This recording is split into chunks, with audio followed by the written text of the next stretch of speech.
evening. Oh, praise be to the Most High God. The Most High God always comes first. I am Christ, I am disciple. You're watching my channel. If you like what you see, you can like, share, subscribe. You can also donate via PayPal. The link is in the description, as well as you need to know this stream is brought to you by LIVE Drinks. LIVE, live now. We're live now. We have several different flavors that you can get. If you live in Trinidad and Tobago, you can contact me. The link is in the description.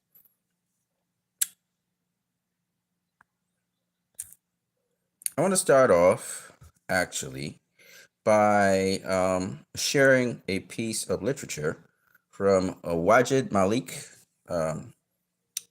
Wajid Malik also watches my videos. And this is a little esoteric thing here we're going to talk about. But I really like it, so I want to share his stuff with you. To be able to get in contact with him, you can check out his Twitter handle. And I'll just give you the Twitter handle right now. His Twitter handle is the Ascalon Falcon. The Ascalon Falcon. He is Wajik Leaky 214.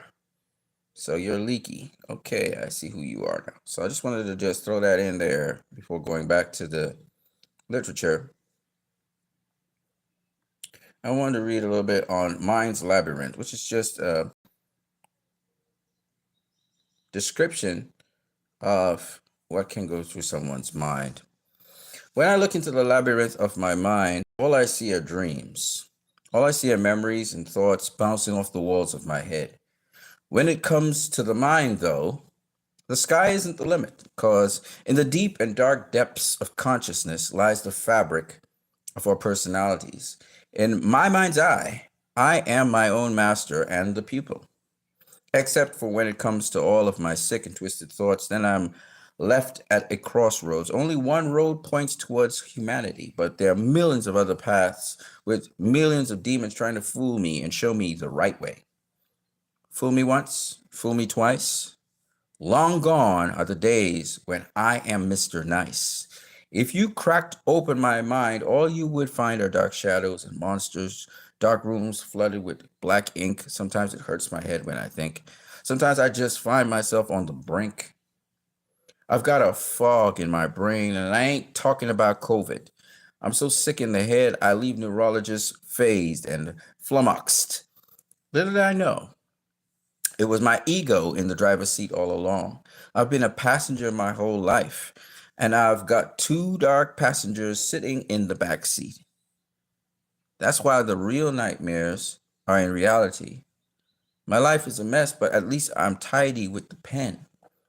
My life is a nightmare because I've had it twisted all along. The only way to explain it is this quote by Carl Jung. Whoever looks outside dreams. Whoever looks inside awakes. So I guess I've been wrong all my life, all along. And the only way to achieve sight is by looking inward. I've got billions of neurons firing away in my head, but I've had all the answers all along. You just have to open up your mind and close your eyes. Nowadays, all I see are people unconscious with their eyes open. Moreover, we have people trying to conquer the world instead of conquering themselves first. So I guess it's no wonder we're failing as a society. When I look into the labyrinth of my mind, all I see is salvation and the key to unlock my potential. Life is a puzzle. I just have to join the pieces in my head. I just have to clear my head and not focus on my blurred thoughts.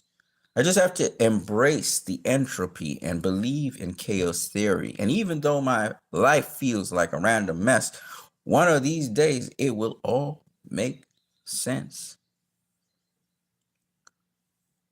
Of these days, I learn not to fear the shadows lurking in the corner of my mind, for it's the journey that really matters, not the destination I end at. The answers are in me. I just have to believe in myself, not question myself. I just have to close my eyes and enter the infinite labyrinth of my mind.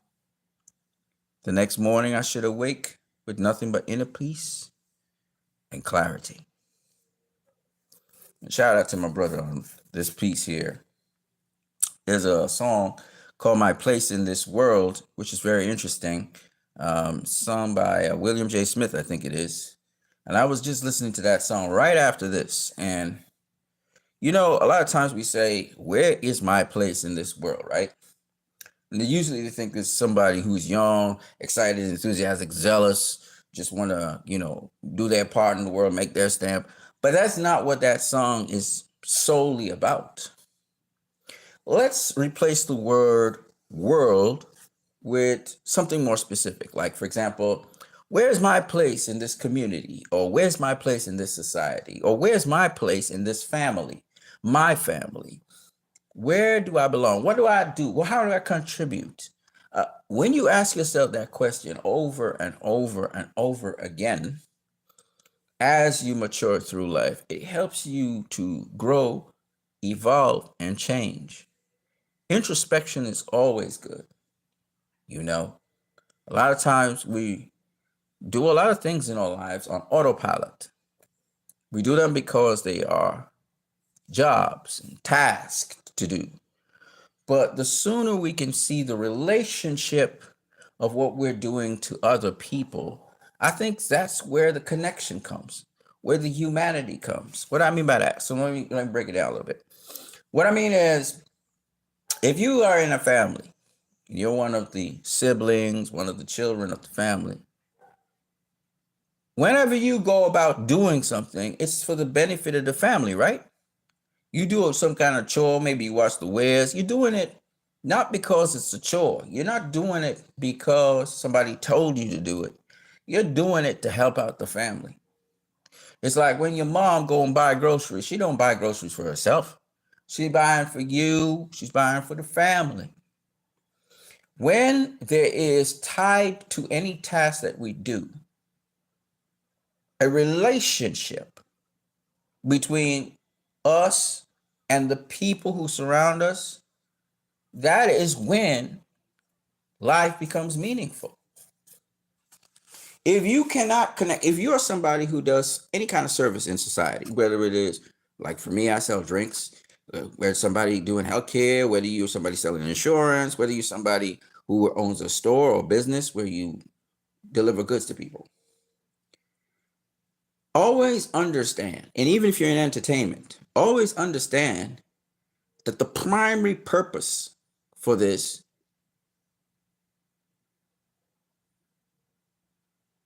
is to have a relationship with others. Ultimately, it is that relationship that will allow for whatever you're doing to be successful. No man's an island. No man. And so once your purpose is only manifested in your relationship with other people and with your surroundings. The key word here is relationship. And I thought I would emphasize that because a lot of times, it's relationship is everything. Whether it's relationship with yourself, whether it's relationship with your close family members, whether it's relationships with your enemies, how it is you correspond or dialogue with them, the communication you have between them and you, whether it's relationship with the stranger, whether it's relationship with new people, whether it's relationship with your close friends and your circle of influence, or beyond your circle of influence, whether it's a relationship with you and a camera, whatever. The relationships is what makes whatever you're doing effective.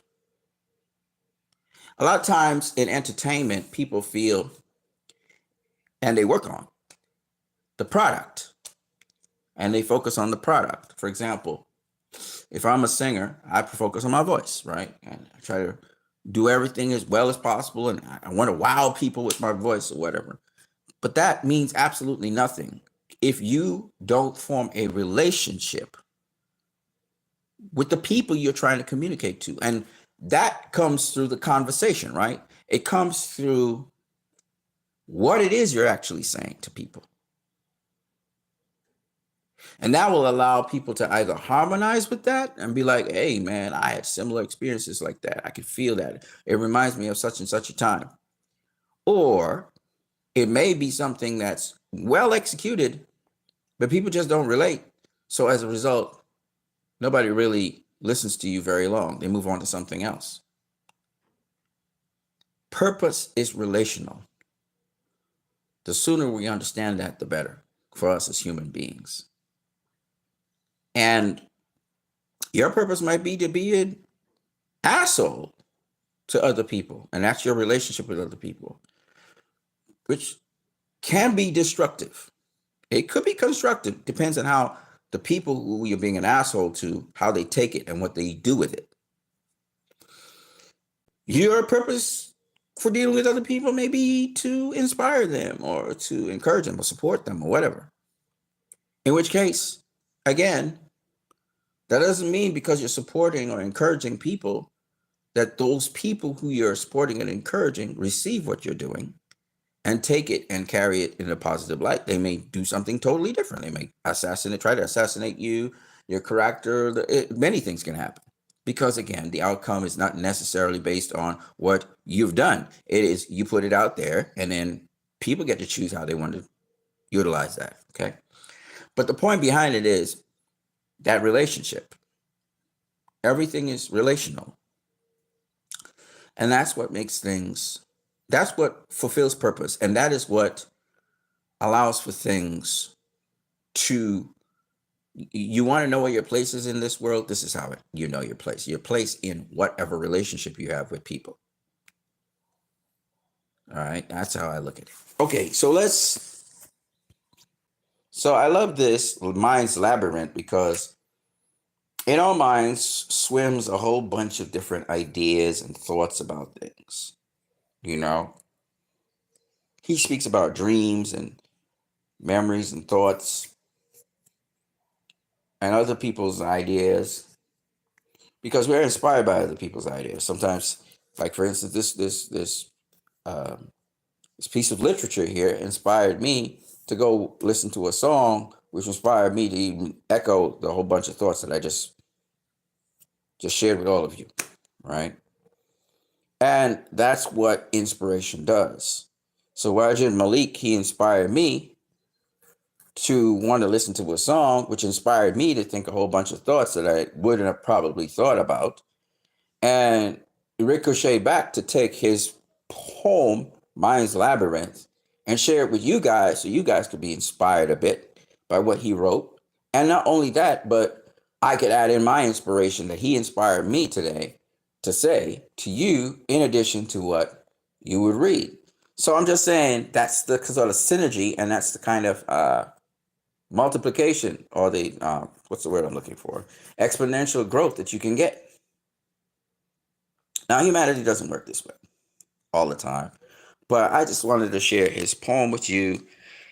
For you see him building confidence in himself, in the fact that he has all the answers that are laid out there already. Because I'm a Christian, I come from a more Christocentric understanding of, but it's more or less the same thing we say, which is this, that inspiration is not something that any one man can harness and hold on to. Inspiration is inspiration. But for a person to understand themselves, they must look inwardly.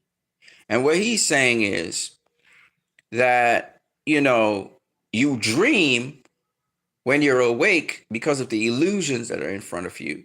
Whereas he's saying that you live when you are actually at rest, where the illusions can't trick your eye. I think that's in essence what I got from what he was saying. And as he said, it's like a labyrinth, it's like a little maze, and it has many different outcomes. You can go many different ways. And he identifies the ways that he thinks are desirable and the ways that he doesn't think are desirable. So I thought that was quite interesting, because in the world we live in today, it's all about persuasion. It's all about trying to manipulate people into a certain way of thinking that would benefit other people who are controlling them. So, it's very interesting what he's saying, and how you have to know for yourself and be able to sift through things for yourself and realize, okay, this makes sense, this does not make sense, and so on. And so I think that's really beautiful of his. That's what I got at least from his poem, because this is a poem.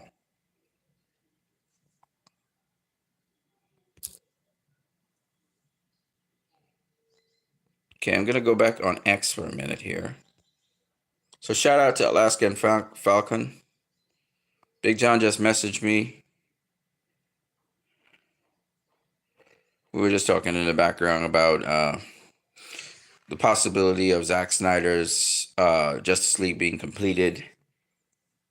So you guys are getting to see all of this. But the conversation is basically, he was saying that, we need Zack Snyder to have his input into, the possibility of seeing his stuff come back or advocating for it.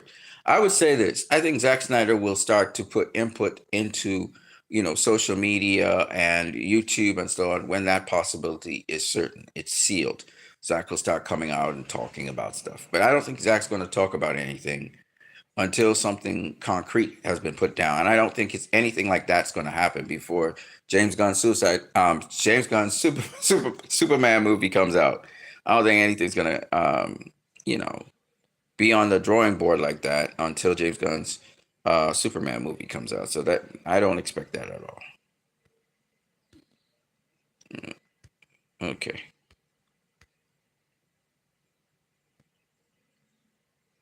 So since I'm on X, I might as well, or Twitter, I might as well just share with you guys something. So the whole point behind the profile picture that you guys saw of this video is this. It's in the context of this. So the Batman 2 sequel, it seems to have been postponed yet again. And this reminds us of what happened with the Batman that Ben Affleck was doing. It kept on getting delayed and postponed and postponed and postponed, particularly after Justice League 2017, which totally took out of the picture any allusion to the Batman movie. Because if you do remember, they changed up the end of the Batman movie, and Lex Luthor was talking about a league of their own, which was supposed to happen anyway in Zack Snyder's Justice League 2, the sequel to Zack Snyder's Justice League. But the point is, it was really a setup for the Batman movie. And Zack Snyder showed that in his cut of the movie, which significant. Ben was supposed to pretty much, it was supposed to spin off of Zack Snyder's Justice League, and that was taken away. Jeff Johns and they took that away from Ben, and I can get why Ben had problems with the writing as well. It's the same thing happening with Matt Reeves. He's probably having problems with the writing because, again, it seems as though James Gunn is just looking to frustrate that process. James Gunn wants Robert Pattinson to come across to the DCU. This is what it looks like. DCU. They want, and apparently Matt Reeves is resistant about that because he wants to keep it separate. Matt Reeves began with a universe that was separate from James Gunn's universe, and he does not want to incorporate into that universe. He wants to keep it separate. And apparently James Gunn is trying to coerce him in that direction and frustrate, just like how Jeff Johns frustrated Ben Affleck in the writing of his Batman movie. I think James Gunn is employing the same strategy on Matt Reeves. But of course, this is done behind closed doors, so we're only speculating as of now. There's no confirmatory evidence, but anytime you see something being delayed and delayed and delayed and put off and postponed, you know something wrong is happening. And that's never a good thing. So I said, and this is mainly to the Matt Reeves fans who used the Batman to try to beat on Zack Snyder's version of Batman. I said, it hurts, doesn't it? And this is to them. Okay, which is what basically this Twitter account, the Batfleck movie, is saying as well. Doesn't it feel good? Doesn't feel good, does it? It really does hurt, doesn't it? James Gunn looks like he's going to basically decapitate any Batman sequel. And you know, Batman is like a big part of the franchise. Warner Brothers makes money off of Batman. You know, Batman generally comes through for them. So to have a successful movie like Matt Reeves' The Batman not continue as a sequel is damning to Warner Brothers Pictures. And as we already know, the day that the trailer came out for Superman, uh, you know, David Zaslav had sold off $30 million worth of shares of the company. So David Zaslav's been trying to sell off the company for the longest while, but they're doing such an atrocious job of marketing their company. You know, everything that's DC is flopping in that company. The only people who have been having a decent track record so far has been Abdi and DeLuca. And James Gunn he's just been the absolute worst for this company. And I do believe that after Superman, he's going to have incurred a lot of costs on the company once again. And he's not going to have done anything good for the brand. I just know it. I know I know the movie's going to be a piece of trash. A lot of people are going to be disappointed with it. Very recently Tyron Magnus, I just came off of watching a video with Tyron Magnus where they said that the screenings weren't good. You know, they're trying to get like a Barbie home run here again, but Barbie was twinned to Oppenheimer. The reason Barbie did well was because of Oppenheimer. Okay? They twinned it to Oppenheimer. They're not doing such a thing with James Gunn's Superman. I keep on saying Suicide Squad because that's what I think of his movie. I think the Superman movie is going to be another Suicide Squad movie. It's going to be committing suicide. Like Warner Brothers committed suicide to the DC brand by having James Gunn do a Superman movie. It's just what it is. Instead of going with Matt Reeves and a Batman sequel and not messing with his stuff and just let Matt Reeves do his thing. Because Matt Reeves has been producing, say what you want, he's been producing stuff that people have been purchasing into. And there's a certain set of people who are enthusiastic to see a sequel with his Batman. I'm not enthusiastic about it at all. I don't even think his Batman is a Batman, you know. But that's not for me to decide. That's not my take. I don't make the last say on that. There are people who are, you know, that's the only successful thing in DC that has actually come out the last couple of years. The only successful thing that DC has produced, not even the Joker sequel was successful, is the Batman. That's the last successful DC stuff, right? Nothing else has been successful in DC. And I don't think anything in the future is going to be successful in DC until, you know, and now they're removing the only successful thing that was in DC, which is Matt Reeves, the Batman. So I don't know what the hell Warner Brothers is thinking. They think they're starting over everything, and that's not so. They're basically ripping off Man of Steel, a lot of moments in Man of Steel. And of course, they're ripping off Christopher Reeve's Superman. So it's one of those things where I don't get it. I guess DC has a death wish. I don't understand. But their brand is going to go all the way into the toilets. And if they're looking for some kind of Barbie reaction to Superman, not this go. DC is the DC brand is dead. Nobody's interested in the DC brand. You have your default, you know, hardcore DC fans who will gobble up any old trash. They're probably into it. Those who think this is the Superman they wanted to see, they'd be into it. But they're not in any way, shape, or form. A significant portion of DC and the audience that goes to see these DC movies, they're not.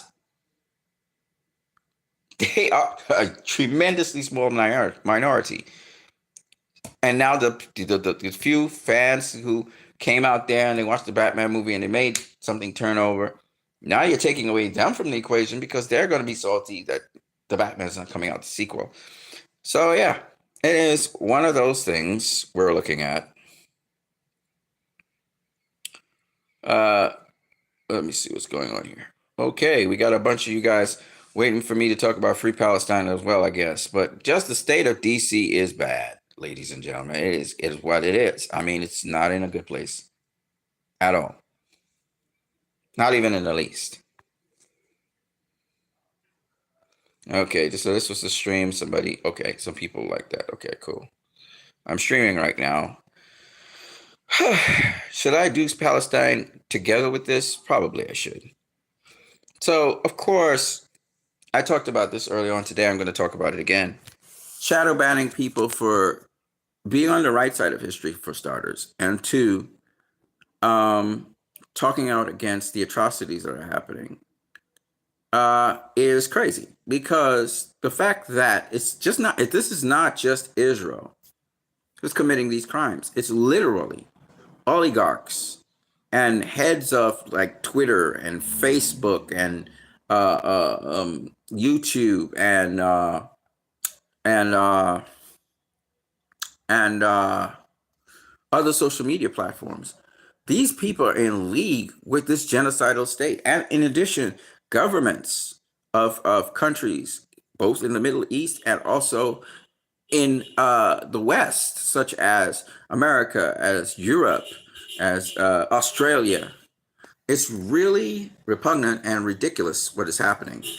And shame on these people. And also, justice will be served against them. Every last one of them. Every last one of them. They're not going to get away. That's not for sure. They're not going to get away. Right? This is not just Israel by itself doing. No, this is a concerted effort by people who have certain degree of power and influence, and they're trying to censor, shut down, shut up mouths that don't speak the narrative that they want. And it's so ugly and so obvious to the whole wide world what is going on. And I'm just being one of many vocal people speaking out against this, you know, and it's such common knowledge now. It's even more common knowledge than it's ever been. Like I said, they let the cat out of the bag. It's not going to go back inside the bag. It's experiencing life on the outside. It's not going to go back in. So no matter what they do, you know, it's so nice to see. Look at this. This is just normal people, you know, giving a V sign. These are all human beings, people. And like I said before, relationships bring about an actualized purpose. So if you don't care about these people here who happen to live in Gaza, I really don't know what to tell you. Okay? Because all of these people, and look at them, they look almost like a family there. All of these people who have been, you know, for decades, you know, reviled and considered, you know, terrorists and all these foolish things. They're just like you and me, ladies and gentlemen. They're just ordinary people. These are just ordinary people living their lives. Almost all of them don't know about, never have touched a gun, never have shot anything. They're just normal people. And it's so sad that they're so demonized for no reason at all. And do understand this. Some of these people are, they come from different backgrounds. And just because they're in the same country doesn't mean they worship the same God, or they have the same religion, or they, genetically speaking, come from the same lineage. You know, some of these people are Arabs, some of these people are black people, some of these people come from Israel. They're actually Jewish background. Some of these people have Christian backgrounds, and you know, the oldest forms of Christianity are there, and so on. It's just really ridiculous to think that all of that goes up in smoke because some asshole wants more real estate and wants to own a certain real estate and say this is ours. And they don't know how to not stop expanding the nation of Israel, which shouldn't even exist. So it's one of those things where we're watching colonialism, and we get to see what happened when the Americans displaced the Native Americans, when these Europeans came in and displaced the Native Americans, when and don't want to give them any repatriations. They don't want to repatriate them, and they don't want to give them the word I'm looking for is remunerations. Okay. And it's so disgusting because you've robbed these people. You've used their labor. You beat them down. You treat them like animals. and then you give them a little corner to live in, and on top of that, now you tell them you can't come back into the areas that they used to live in. That's just so disgusting. Okay. So like I said before, um, obviously, I support the Palestinian people. I do, and I will continue to support them. I am unashamed. I know that they've been mistreated. I think they've been treated very, very wrongly. Uh, the regime right now that is there in Israel has committed many, many, many, many, many, many war crimes, um, and as such, a lot of those people should be jailed. And the fact that they're so bold-faced to do a land grab, and then I have to worry about social media victimizing me for pointing that out. All of them, as I can say right now, they can go straight to hell as far as I'm concerned. I'm not going to change my mind. I'm not going to compromise what I have to say about this because I know I'm right. So here, some guy named Cape Shit Suck says, Snyder fans, do you realize that if Superman flops, the odds of your universe being restored goes down even more, right? Well, I had an answer to him, and so I'll just give you the answer. I said, nope. If Superman flops as the other DC movies, it would mean an overhaul of DC once again and validate what fans have been saying that Marvelizing DC is a bad move. They've been Marvelizing DC since 2017, and it's failed. And it's true. If Superman flops, that wouldn't be no surprise to most of us because it's not we made Superman flop. No, we just simply didn't want to go see Superman, which is, I mean, nothing has intrigued me about that movie. The trailer came, nothing. The teaser, nothing. The teaser photo of Superman, no. What we saw of the Superman movie does not inspire, at least me. I don't know about other people, but I don't feel in any way excited about the Superman movie at all. And the first thing you're going to show me of the Superman movie is Superman smashing into the earth and bleeding. That's what you do with the superhero? Forget you. Right? And remember, let's not think of this outside of a void. This is not in a void. The James Gunn, true Peacemaker, he talked about Superman being fascinated with poop. Remember this? Remember he talked about, Aquaman fucking a fish. Remember he disrespected the Justice League, calling them fuck you, fuck you, fuck you. Cussed the whole Justice League out. So for James Gunn now to turn around, and he already told us what he thinks superheroes are stupid, okay? And he dressed up Superman like if he's stupid. He slammed down Superman into the snow. He's got people peddling things at Superman, and he's enjoying all these moments. He's got Superman fucking little kids. I mean, when you look at what James Gunn has done to Superman and David Cornswell, I don't even think David Cornswell gets what he's doing to him. I'm not interested in Superman. You understand?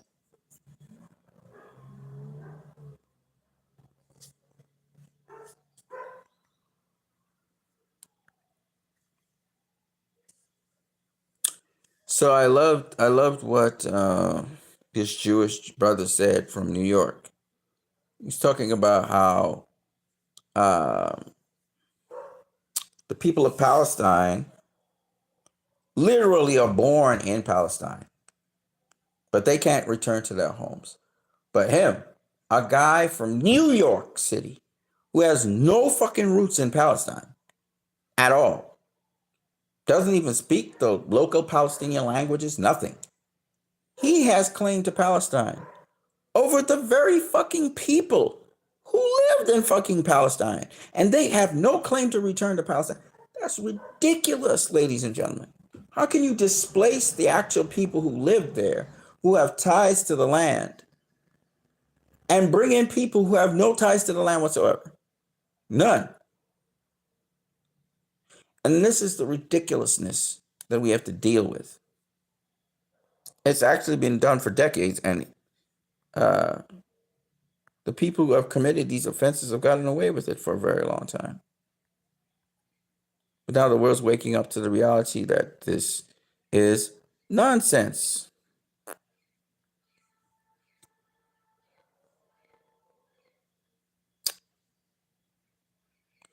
So APAC Tracker is testing for a shadow ban. There's so much things going on, you know. And again, people just constantly keep on showing this is Netanyahu killing women and children, right? And he's telling the whole world, quiet, quiet, and he's in jail clothes. And look, he slits the woman's leg there. All right. This is northern Gaza. You could see smoke in the background there. There's still people living there. People living and carrying on their lives still in northern Gaza. Which is crazy.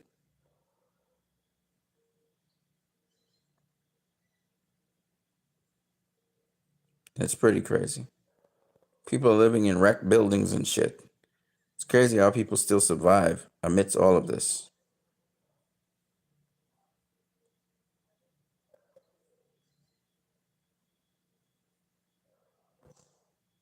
This is Oliver Stone talking about it.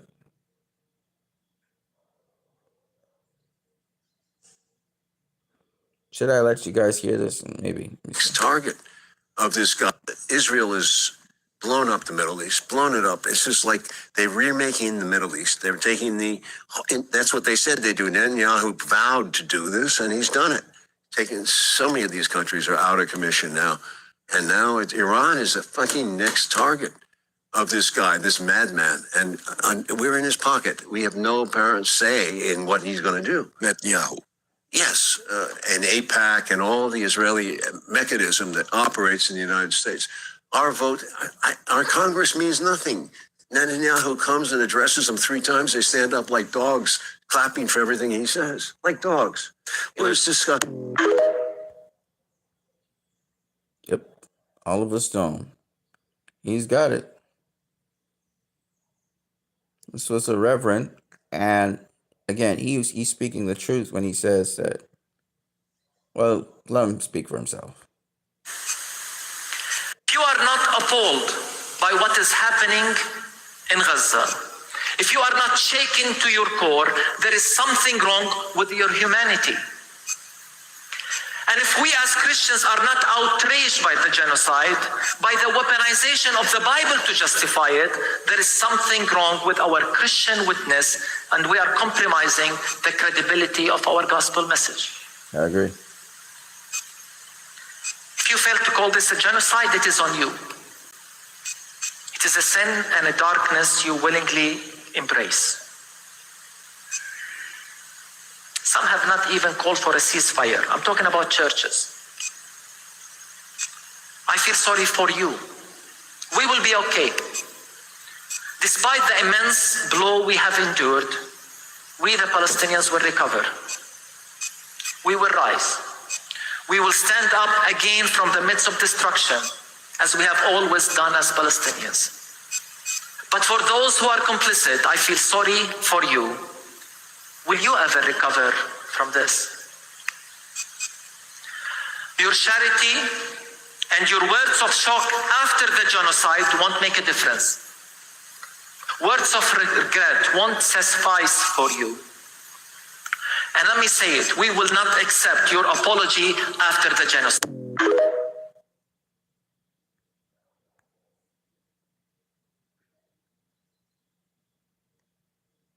Okay, now I'm going to go into something else here.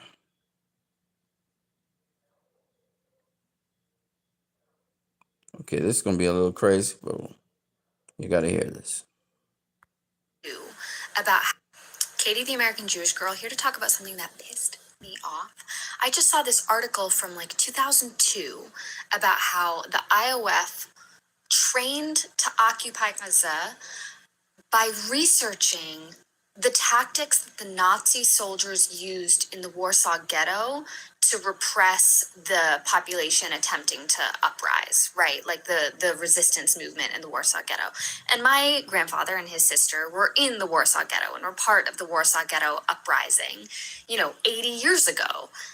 And to think about the people who pretend to represent the legacy of me and my family, who pretend to represent Jews and the descendants of survivors, studying the way that we were marginalized and violated and brutalized in order to enact those same tactics against Palestinians under occupation is such a despicable betrayal of the legacy of Jewish resistance and resilience.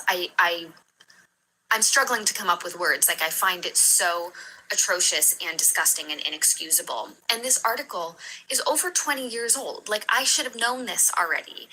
And it's clear, right, that the IOF studied tactics that Nazis and German soldiers used to put down the Jewish population and is now enacting those same tactics against Palestinians. Like, it's obvious, we can see it happening in real time, but to read it written about decades ago in scholarship and to have these confessions come from IOF soldiers themselves of, oh yes, this is how we were trained, hits a certain sore spot for me, particularly given my own familial legacy. So just as bad as you think it is, it's always worse.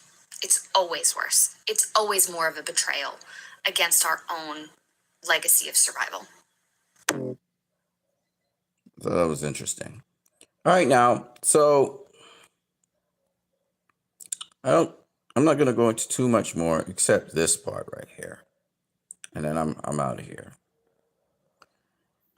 I still think this is like the pinnacle and this is why I don't think any James Gunn film right now, any James Gunn Superman film is going to be able to do it or cut it for me, because it's like we were in the middle of,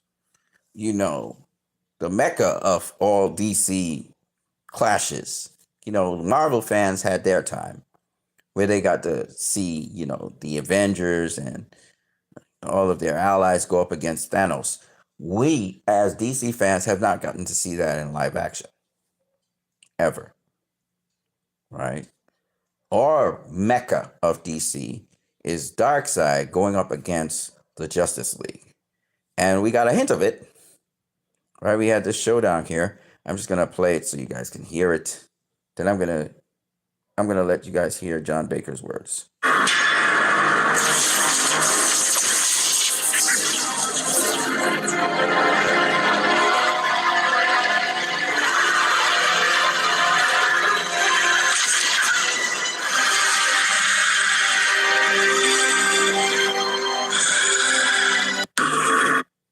It's just so legendary. And Zach did a great job with that. And the boom tube and everything is just, oh my gosh. And it's what we want to see. I mean, if you're a DC fan, you let me know. Isn't this something you want to see? John Baker says, I've been a comic fan way before Snyder was involved, and some of the best comics were Superman versus Darkseid. So being a DC fan, it really has nothing to do with Snyder when it comes to wanting to see that happen. But Snyder was the only person with the balls to make it happen. I'm telling you, man. I'm telling you.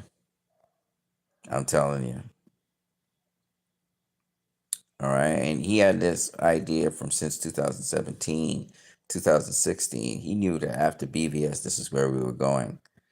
And it's going to be hard to deprogram me from that. That's just like the ultimate showdown. And we're not going to get robbed of that. That is something we have to see. Even more than the Batfleck movie, even more than a Superman solo movie. We just got to see the Justice League go up against Darkseid. I don't care what it takes to do that. And I know the journey and I know the stories that Zach is about to tell. We don't even know half of that story. And that's the fun part of it. Like, I know some guys did an animated little piece on, the storyboards that Zach had for Justice League 2 and 3. But I don't think they even have a clue as to how much stuff is missing from that. And how much Zach has changed that a bit also and modernized it.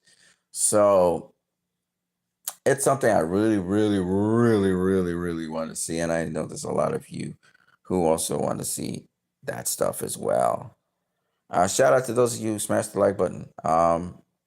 Best for the new year to you guys. If I don't see you guys, I don't do another video for the New Year's. But I just wanted to end on that note that this is the reason why there's no way in God's green earth that I'm just, going to roll over and watch some stupid, cheap looking Superman film when I knew that what was coming up was this. And I knew the story was going to be great. And because I bought into Zack Snyder's storytelling style a long time ago. And this is what we fight for, So that's where I'm going to stop. You guys have a good one. I got to go out and do some sales. So I'm going to go out the road and sell. God be with each and every one of you guys. Keep on fighting for what is good. Remember, it's about relationships with people.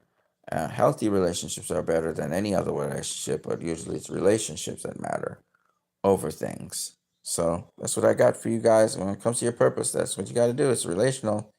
God be with you all. Blessings. Bye.